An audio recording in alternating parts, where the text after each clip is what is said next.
वो कहते हैं कि सवालों के जवाब नहीं देती आपकी सरकार बुलडोज करती है, आपकी सरकार में मुसलमानों के हक छीने जाते हैं और कह रहे हैं कि इस देश का मुसलमान डरा हुआ है क्योंकि आप वक्फ बिल लेकर आने वाले हैं। देखिए, वक्फ बिल से किसी को भी डरने की जरूरत नहीं। 2013 में कांग्रेस पार्टी ने पार्लियामेंट के अंतिम सेशन में कोई लंबी बहस के बगैर वक्फ बिल को पारित कर लिया और वो बिल पारित कर अपनी अपीसमेंट की पॉलिसी को आगे बढ़ाने के लिए, वोट बैंक क्रिएट करने के लिए ढेर सारे ऐसे प्रावधान कर दिए जो हमारे संविधान से ही मेल नहीं खाते। हम वक्फ बिल को संविधान से संरेखित करने का काम कर रहे हैं। कोई भी बिल, कोई भी कानून संविधान के स्पिरिट से ऊपर नहीं हो सकता है। एक फैसला वक्फ बोर्ड करता है, उसको देश की अदालत में चुनौती नहीं दे सकते। ऐसा भारत जैसे देश में कैसे चल सकता है? कभी नहीं हो सकता। और हुआ है, मैं आपको बताता हूं, दिल्ली के 123 प्राइम लोकेशन की प्रॉपर्टी को वक्फ घोषित कर दिया और कानून क्या बनाया, इसको आप चैलेंज नहीं कर सकते हो।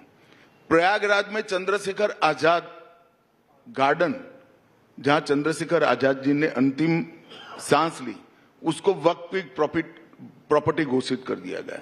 अब कोई मौलाना साहब कहते हैं पार्लियामेंट और राष्ट्रपति भवन वक्फ है, ईडन गार्डन्स भी। अब भाई ये कैसे चलेगा? हमने इतना ही बदलाव किया है कि कोई भी निर्णय होगा, वो निर्णय कानून की अदालत में इसको चुनौती दे सकते हैं। तो सरकार के निर्णय को भी दे सकते हैं। वह कभी क्यों? तो क्या सरकार ऐसे रोएगी कि हमारा अधिकार ले लिया? सरकार के कानून भी चैलेंज होते हैं। और ये पूरा पचड़ा जब पार्लियामेंट में चर्चा होगी, दूध का दूध पानी का पानी हो जाएगा। ये देश के माइनॉरिटी को, विशेषकर मुस्लिम भाइयों बहनों को गुमराह करना चाहता है। मैं इनको कहना चाहता हूं, आपके अधिकार पर कोई तराप मारने की बात। अब कहते हैं हमारी मस्जिदें छीन लेंगे। ये रिट्रोस्पेक्टिव इफेक्ट से बिल नहीं आ रहा है, कैसे छीनी जाएगी?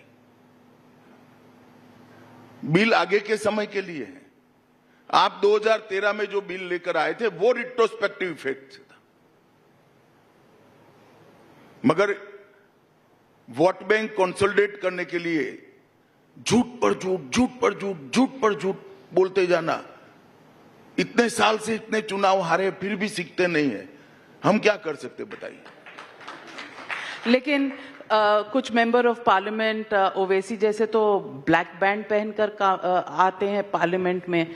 ये बिल आएगा तो बहुत हंगामा होगा। देखिए, उनका विरोध करने का अधिकार है। कोई कपड़ों से करता है, कोई शब्दों से करता है। शब्द नहीं होता तो कपड़ों से करते हैं। हम क्या कर सकते हैं? बाकी पार्लियामेंट में तो बोलकर विरोध करना चाहिए, तर्क से विरोध करना है, लॉजिक से विरोध करना चाहिए।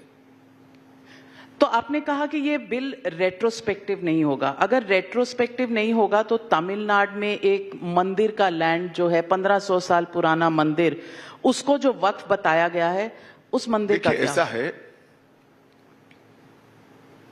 मैंने जो रिट्रोस्पेक्टिव इफेक्ट नहीं होगी ये कहा है, इन नई वक्फ की प्रॉपर्टियों को और पुरानी वक्फ की प्रॉपर्टियों के डिस्प्यूट को कहा है। डिस्प्यूट कोर्ट में तो जा ही सकते हैं, हम कैसे छीनेंगे? सरकार नहीं कर सकती है। डिस्प्यूट कोर्ट में तो जा ही सकते हैं।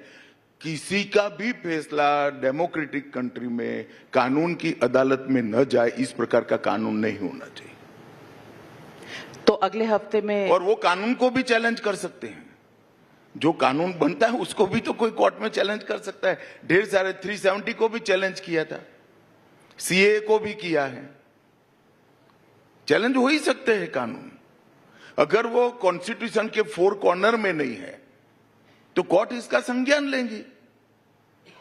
तो अगले हफ्ते वक्फ संशोधन बिल पार्लियामेंट में मूव कर देंगे? देखिए, पार्लियामेंट का टाइम टेबल मुझे मालूम नहीं है, मगर इसी सत्र में हम वक्फ संशोधन का बिल रखेंगे। और जितना ऑपोजिशन है, दिल्ली के जंतर मंतर में तमाम पार्टियां वहां जाकर उन्होंने कहा कि वो मतलब खून भी दे देंगे, नाविका जी, मैंने कहा ना, इमरजेंसी नहीं है। हर कोई विरोध कर सकता है, प्रदर्शन कर सकता है, इमरजेंसी कहाँ है? आप उन पर इल्जाम लगाते हैं कि वो अपीजमेंट करते हैं। सौगातें मोदी जो ईद पर भेजी जा रही है वो अपीजमेंट नहीं है? नहीं, इसमें क्या अपीजमेंट है? आपने होली भेजी नहीं, बैसाखी भेजेंगे? कई कार्यकर्ताओं ने भेजा है। आपको इंटरेस्ट सौगाते मोदी में है, आपको मतलब मीडिया को।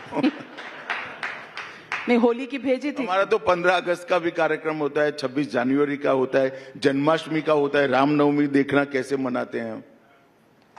इसमें कोई आपत्ति नहीं, मगर आपको सिर्फ यही दिख रहा है।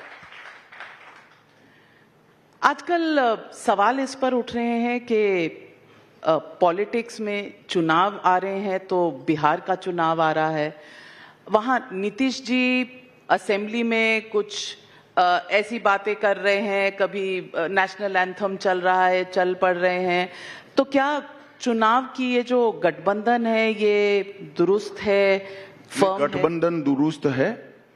हमारे सभी के सभी जिलों में एनडीए के सभी घटक दलों के जिला स्तर के संयुक्त सम्मेलन भी हो चुके हैं। सभी कार्यकर्ता एकजुट हैं। हमने बिहार के विकास के लिए मोदी जी की सरकार ने, नीतीश जी की सरकार ने ढेर सारे काम भी किए हैं। मैं बिहार लगातार जाता हूं, अभी 29 को भी जाने वाला हूं, और मुझे पूरा भरोसा है कि गत समय से भी ज्यादा बहुमत के साथ वहां पर एनडीए की सरकार बनेगी। इसमें कोई क्वेश्चन मार्क नहीं। तमिलनाडु के साथ भी एआईएडीएमके की आपकी जो अलायंस की कवायद है शुरू है, पुरानी मिसअंडरस्टैंडिंग सब क्लियर, अब तमिलनाडु की भी तैयारी है? देखिए, जहां तक तमिलनाडु का सवाल है, एआईएडीएमके के मित्र और हमारी पार्टी के लोग कुछ चर्चा कर रहे हैं। जैसे ही घोषित होगा देश के सामने आ जाएगा। परंतु वहां डीएमके सरकार ने जिस तरह से भ्रष्टाचार किया है और जिस तरह से अव्यवस्था फैली है, इंडस्ट्री वहां से भाग रही, यूथ वहां से भाग रहा है, हायर पे स्केल देकर भी कोई तमिलनाडु में नौकरी करना नहीं चाहता, इतनी अव्यवस्था कर दी है।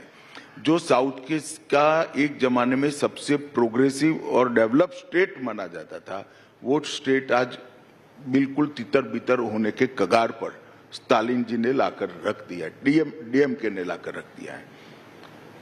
और ये सबसे तमिलनाडु की जनता परेशान है। मुझे विश्वास है कि तमिलनाडु में एनडीए की सरकार बनेगी। एक बार चुनाव आने दीजिए, अभी काफी देर है।